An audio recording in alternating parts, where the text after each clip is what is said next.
buhay mga ka-food trip. Ayan, cooking time na naman tayo at dinner time. Ayan, itong lulutuin ko guys. Ayan, ang shrimp at ang egg.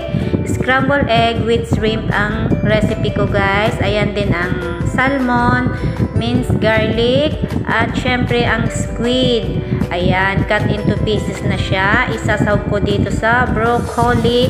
At ito yung pinaka main menu natin guys. Easy lang siya, yung steamed tofu with minced fish.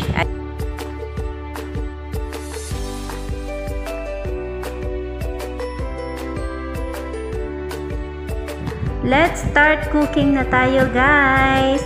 Ayan yung itlog. Tapos ang shrimp.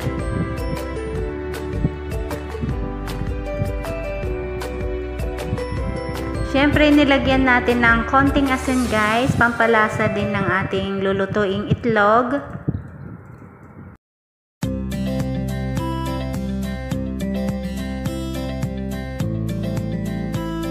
Heto, nagpainit na ako ng pan at nilagyan ko na ng mantika.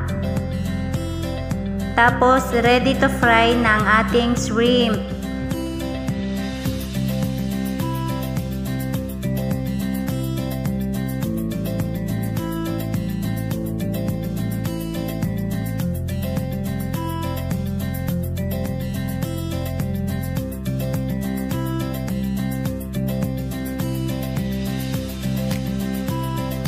Yan, fried natin lang siya guys until brown. Ayan, light brown siya guys. Ayan, okay na siya.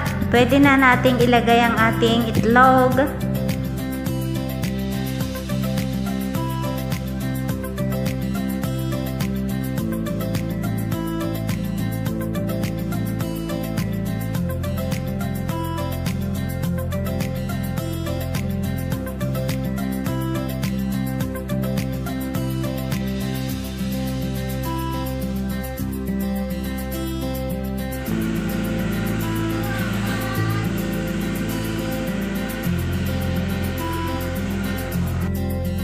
Next menu na natin guys, ito yung salmon guys, prito lang siya.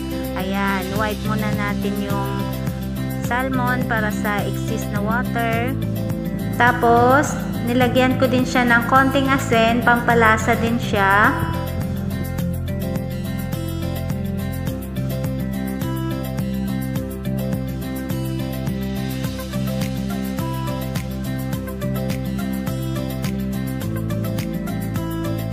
Dito guys, mainit na yung mantika, kaya pwede na nating iprito ang ating salmon. Be sure na mainit siya guys, kasi pag di siya mainit, magdidikit yung isda.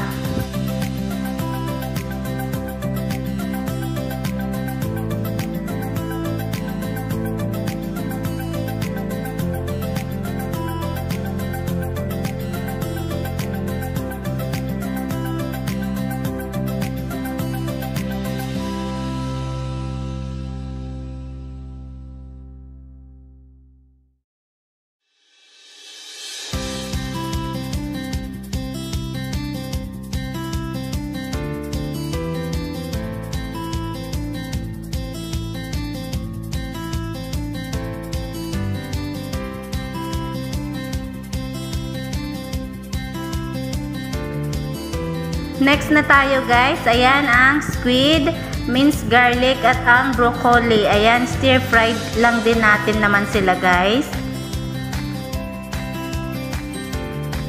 Heto, nagprepare ako ng tubig. Ayan, nilagyan ko siya ng konting mantika at half teaspoon ng sugar. Ayan, boiled lang natin siya guys.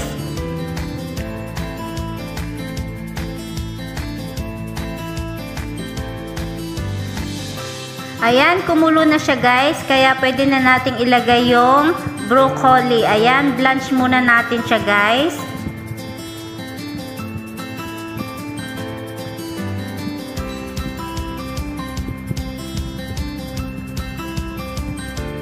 Ayan, cover natin and then cook siya 5 minutes.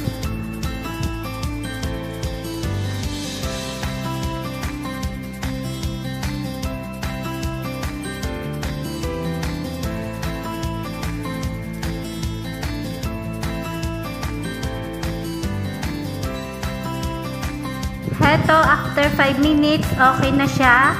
Kaya pwede na natin siyang set aside. Nilagay ko siya sa straining bowl.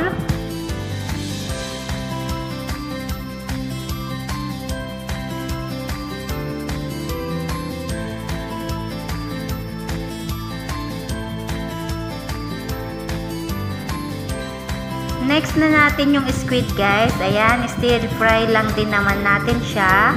Ayan, nagpainit na ako ng pan. Tapos nilagay ko na yung mantika.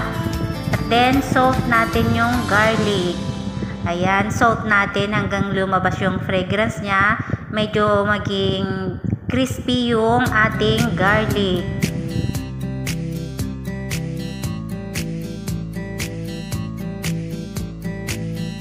Okay na yung minced garlic natin, kaya pwede na nating ilagay yung squid.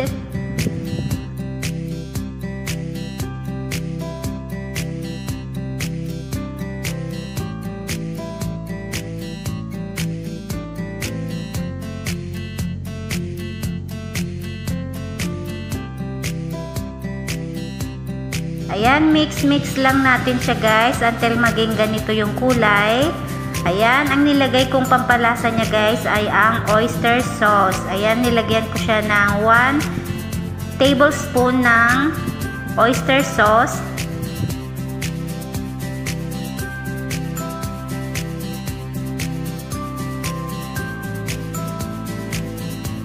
Siyempre, nilagyan ko din siya ng konting water para panluto niya guys.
Eto, next recipe na tayo guys. Ito yung pinakamadaling lutuin guys.